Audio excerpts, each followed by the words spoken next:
Why hello YouTube! Greetings from the LazyEyebrowReviewer to a review of yet another G1 figure. Coming from the latter half of the 80s, you know, during that time where Hasbro actually had to invent their own designs, is a figure that's going to start off looking like a car? I guess? Yes, this is the review for G1 Sixshot. This particular one is a 1987 original, so therefore is missing the weaponry.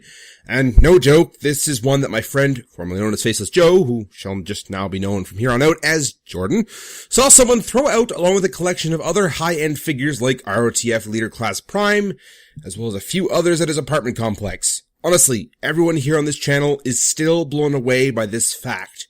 Who throws this out? Anyway, G1 Sixshot. This was actually a figure I was especially impressed with, as I personally found Transformers after pre-existing Diaclonazole used up to be rather messy.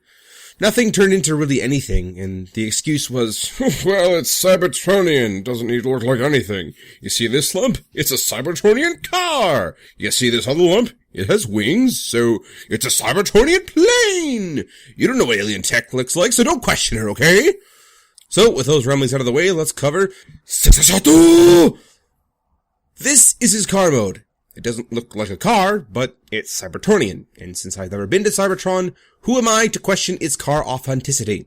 I mean, it's got 4 wheels and a windshield, but then a whole bunch of other junk on it. Kibble, if you will. Oh well, let's move on. Spread the wings and move them up.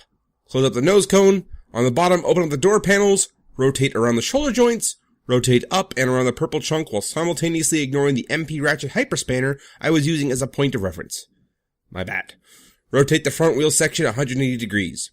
Rotate the green section 90 so the wheels face down. Put the wings back the way they were, and unlike what I did, rotate out the little guns and the purple things. Now, this is supposed to be a tank.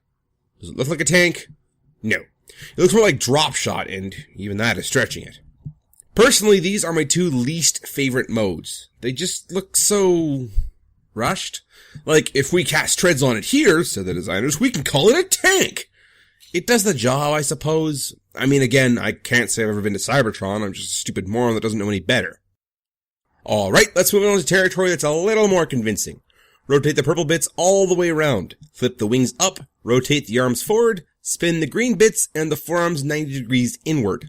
Rotate the shoulder joints to the up position, or at least I like to, and then flip out the head. Now this is supposedly wolf mode. And you know what? It looks the part. Sort of. I mean, the head sculpt looks more bear than wolf to me, but regardless, it's a quadrupedal, wolf-like thing. And it's actually not even that bad. It's not my favorite mode by any stretch, but it's decently done and it even has some articulation.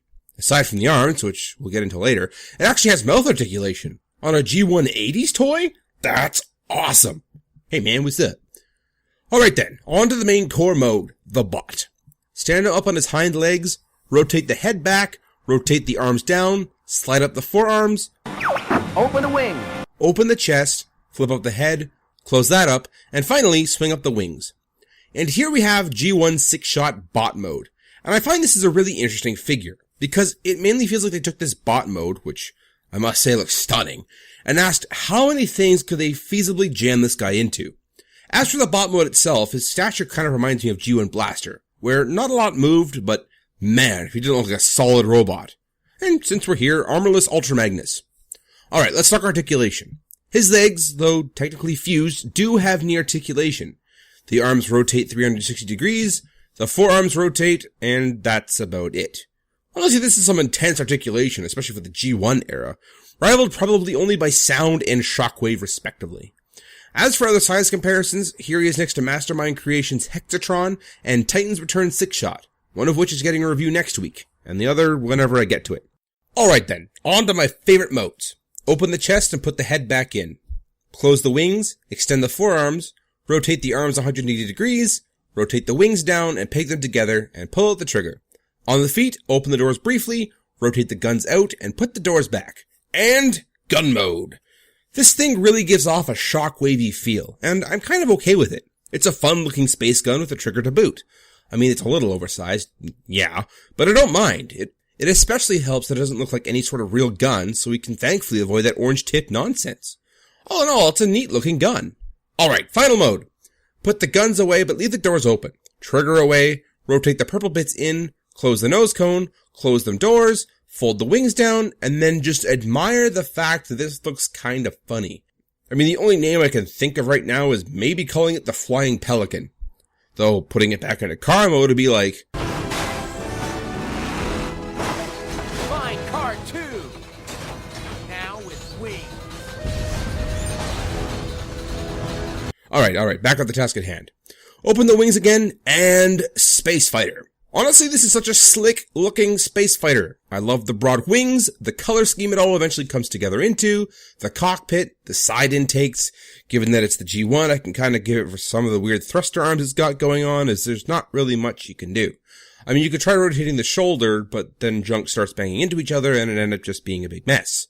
Alternatively, you could put the forearms back in, but then we also have visible hand syndrome.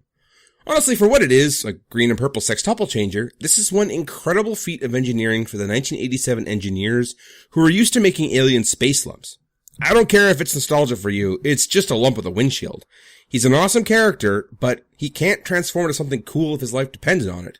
I mean, unless we're talking a classics line, in which case that rectified the problem, but now Titan's Return is returning to the lump, and...